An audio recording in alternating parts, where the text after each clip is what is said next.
വന്നു. പാതിരാത്രിയായാലും നിനക്ക് ഉറക്കൊന്നുമില്ലേ? ഇന്നത്തെ രാത്രി എനിക്ക് ഉറക്കമില്ല വല്യച്ഛ. അതെന്താ? നിനക്കിന്ന് ഇവിടെ ശിവരാത്രിയാ? ഇന്ന് എനിക്ക് മാത്രമല്ല വല്യച്ഛനും ശിവരാത്രിയാ. തൽക്കാലം വല്യച്ഛൻ ഇവിടെ എത്തിയ വിവരം ആരും അറിയാൻ പാടില്ല. ഇനി വന്നേ, ഞാൻ ഫോൺ ചെയ്ത് പറഞ്ഞില്ലേ മനുവിന്റെ ചുറ്റിക്കളി കണ്ടുപിടിക്കാൻ പറ്റിയ അവസരം ഇതാണെന്ന്.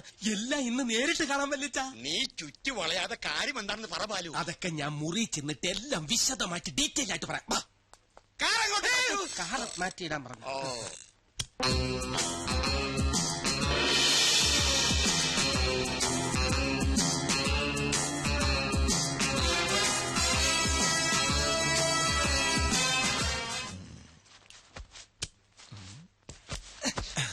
Operation success.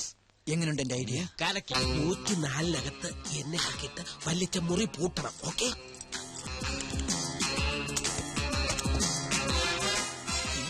പൂട്ടിക്കോ. താക്കോൽ അവിടെ കൊണ്ടുവയ്ക്കുന്ന അവന്മാരെ അറിയരുത്. സൂക്ഷിച്ചു വേണം. ആ കാര്യം ഞാൻ ഏറ്റു.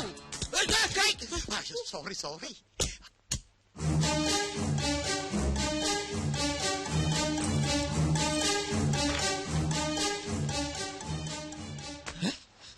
ഇയാളെങ്ങനെ ഇവിടെ എത്തി? അതെ, ഇയാളെങ്ങനെ ഇവിടെ എത്തി? ബാലു കൊണ്ടുപോയ താക്കോൽ എങ്ങനെ ഇയാളുടെ കയ്യിലെത്തി? അതെ, ഈ താക്കോൽ എങ്ങനെ ഇയാളുടെ കയ്യിലെത്തി? എടാ നിന്നെ നീ ഇങ്ങോട്ട് മാറി. പിടികിട്ടി. എന്ത് പിടികിട്ടി? ഇത് അവര് തമ്മിലുള്ള ഒരു പ്ലേയാ. എന്റെ പ്ലേ പറയാം.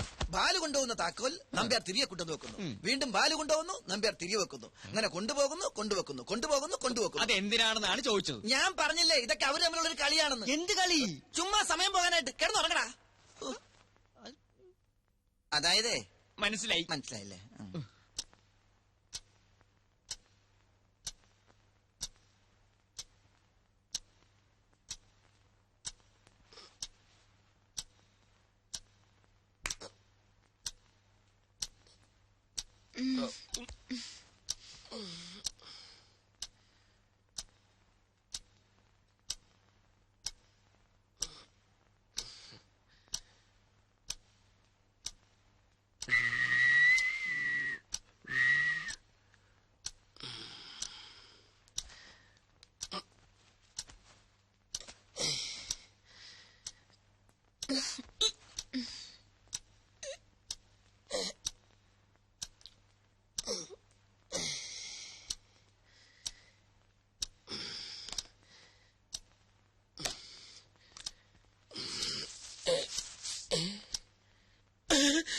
ഷേവിംഗ് ഫോം ഇതാരിവിടെ കൊണ്ടുവച്ചു.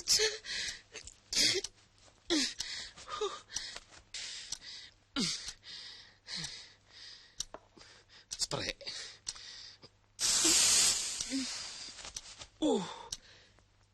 ഈ സ്പ്രേക്കൊക്കെ DTS സൗണ്ട് ആണല്ലോ. അല്ലേ വേണ്ട, അവിടെ ചെന്നിട്ട് അടിക്കാം.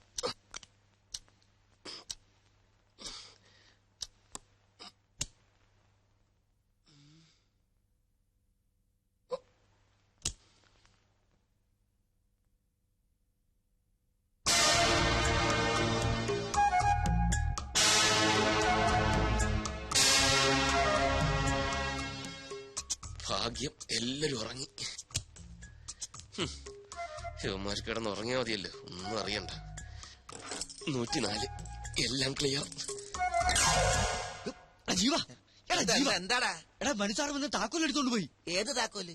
എടാ 104-ന്റെ താക്കോല് കൊണ്ടുപോട്ടെ. അതിന് നിനക്കെന്താ? എടാ സംഗതി കുഴയില്ലേ? എന്ത് കുഴയാൻ? ഇവന്റെ കാര്യം. എന്റെ കാര്യം കുഴയാനാ? ഞാൻ കിടന്നുറങ്ങാൻ വേണേ. എന്തു സുനാമിയെങ്കിലും ആവട്ടെ.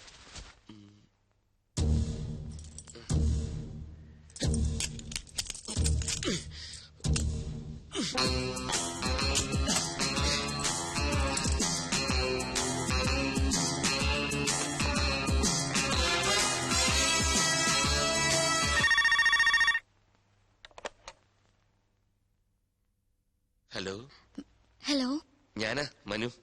റൂമിലെത്തി, വേഗം വാ. സർ വേണ്ട, എനിക്ക് പേടിയാവുന്നു. ഒന്നും പേടിക്കണ്ടെന്നേ, ഇവിടെ ഒന്നും ആരുമില്ല, എല്ലാരും ഉറക്കമായി. അല്ല അത് പിന്നെ എന്നെ ഡിസപ്പോയിന്റഡ് ആക്കരുത് പ്ലീസ്. വരണം, വന്നേ പറ്റൂ, ഞാൻ കാത്തിരിക്കുക.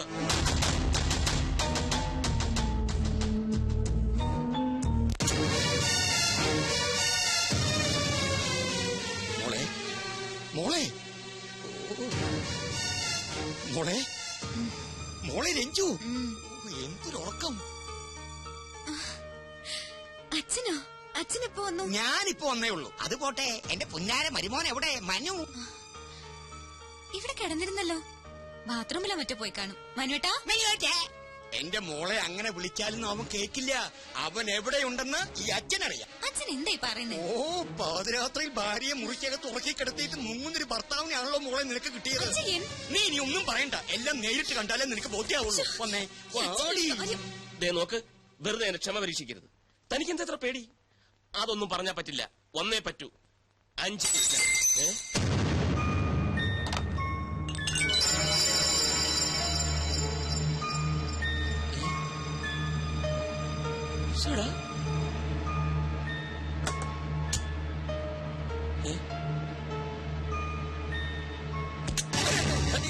എന്തൊക്കെയുണ്ട് അളിയാ? ബാലു എന്താ ഇവിടെ? ഞാനിവിടെ യൂറിൻ പാസ് ചെയ്യാൻ വന്നതാ. അളിയൻ എന്താ ഇവിടെ? ഞാനിവിടെ പറ എന്താ? നീ എന്തിന്റെ പുറപ്പാടാ? അളിയൻ എന്തിനുള്ള പുറപ്പാടാ? എനിക്കിവിടെ പേഴ്സണൽ ആയിട്ടൊരു കാര്യം. അളിയന് യൂറിൻ പാസ് ചെയ്യണോ? എന്താ ഒരു പുളിച്ച ചിരി? ബാലു, നീ രഞ്ജുവിനോട് പറയരുത്. കിടന്നിട്ട് ഉറക്കം എനിക്ക് തോന്നി. അതല്ല, അവൾ അറിയാതെ രഹസ്യമായിട്ട് 2 സ്മോൾ അടിക്കാൻ വേണ്ടി വന്നു. അതിപ്പോ രഞ്ജു അറിഞ്ഞാൽ എന്താ? അളിയന്റെ സ്മോൾ അടി പരസ്യമായ ഒരു രഹസ്യമല്ലേ? സ്മോൾ വന്നു, നമുക്ക് ഒരുമിച്ച് അടിക്കാം. അളിയ ബാലു വേണ്ട, ഞാൻ രഞ്ജുവിനോട് പറയില്ല. അളിയ ബാലു നീ പറയും, എനിക്കറിയാം. നമുക്ക് ഒരുമിച്ച് അടിക്കണം. പിന്നെ വിളിക്കാം. പിന്നെ വാ.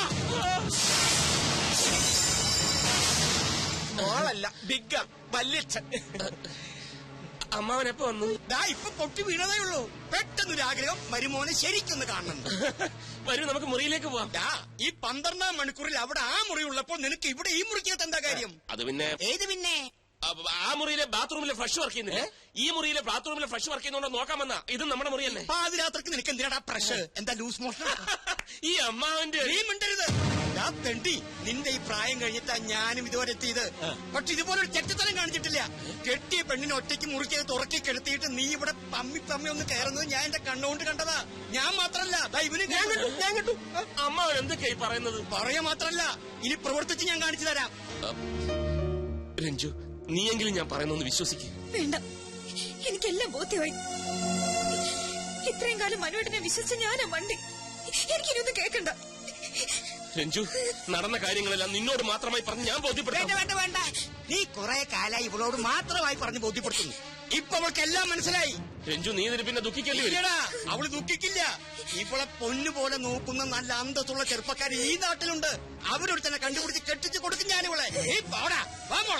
രഞ്ജു, അവളെ വിളിക്കണ്ട, അവള് വരില്ല. ആ ചാപ്റ്റർ ക്ലോസ്ഡ്. Good bye.